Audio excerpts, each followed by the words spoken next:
Bu mahsulot testosteronni shunchalik ko'tarishi mumkinki, siz hatto 50 yoshga kirganda 18 yoshli yigitdan ko'ra baquvvat bo'lasiz.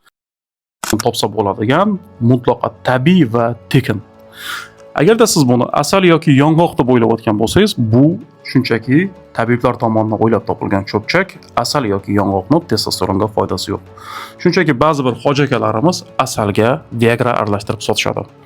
Men urolog-androlog mutaxassis vrach sifatida sizlar uchun ilmiy isbotlangan ma'lumotlar asosida testosteronni eng yaxshi ko'taruvchi 10 ta tabiiy narsa haqida video darslik tayyorladim. Bu video darslikda testosteronni ko'taruvchi mahsulotlar nimaligini, qanday tayyorlash mumkinligini, qayerdan topish mumkinligini, kundalik ichish dozalari haqida to'liq bilib olasiz. Demak, testosteronni eng yaxshi ko'taruvchi 10 ta mahsulot haqida video darslik tayyorladik. Bu video darslik ilmiy isbotlangan, dalillar bilan isbotlangan ma'lumotlar asosida tayyorlangan. Ya'ni bu meni fikrim emas yoki qanaqadir vrachlarning yoki tabiblarning fikri emas. Bularning hammasi ilmiy tasdig'ini topgan mahsulotlar. Va bularni hamma joydan topsa bo'ladigan, ayrimlari tekin, ayrimlari unaqa qimmat bo'lmaydigan, kundalik hayotda iste'mol qilish mumkin bo'lgan, topish mumkin bo'lgan mahsulotlar. Biz 10-o'rindan boshlaymiz. Eng yaxshilari hali oldinda. Demak, 10-o'ringa biz anor o'simligini mevasini qo'yamiz. Har kuni bir dona anor mevasini iste'mol qilish yoki 200-300 ml atrofida uni sokini iste'mol qilish testosteronni va urug'ni ko'tarishga juda zo'r yordam beradi. Sababi anor o'simligi antioksidantlarga eng boy mahsulot hisoblanadi.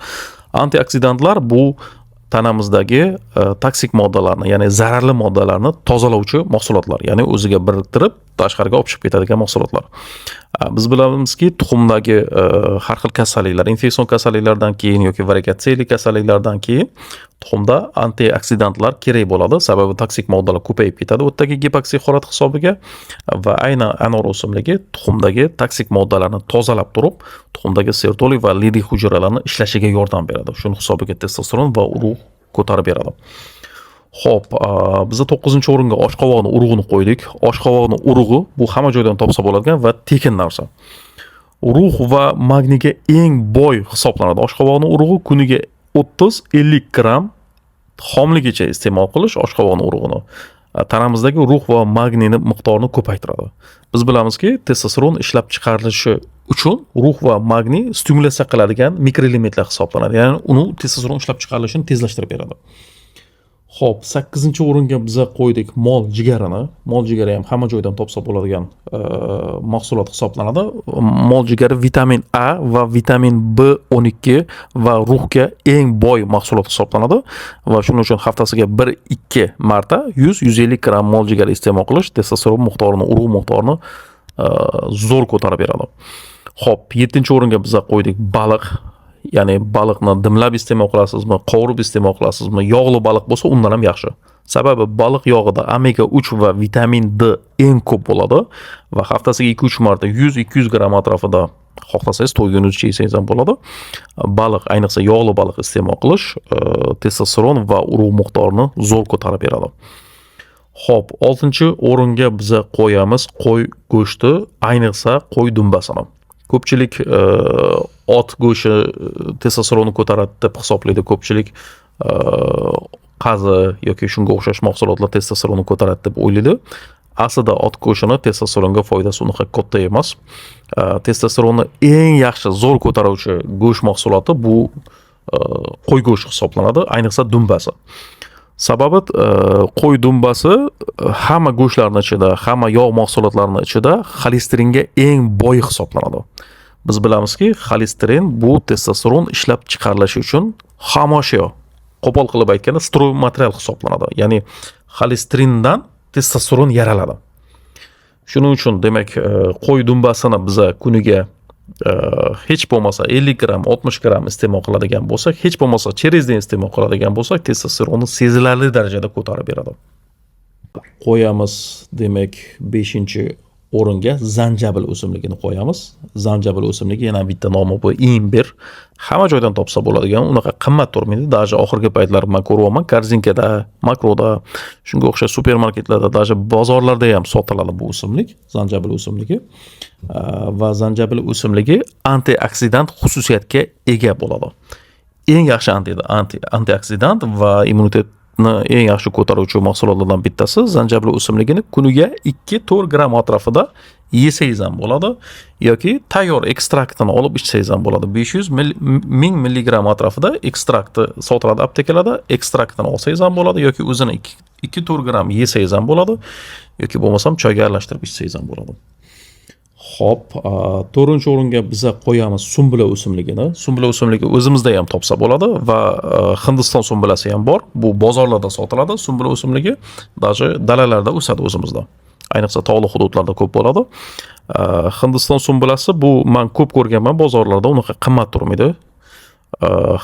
Sumbula o'simligini ildiz qismini maydalab turib, kuniga 2 marta, ertalab 1 osh qoshiq, kechki payt 1 osh qoshiq iste'mol qiladigan bo'lsangiz, bu testosteron miqdorini eng yaxshi ko'taruvchi mahsulotlardan bittasi.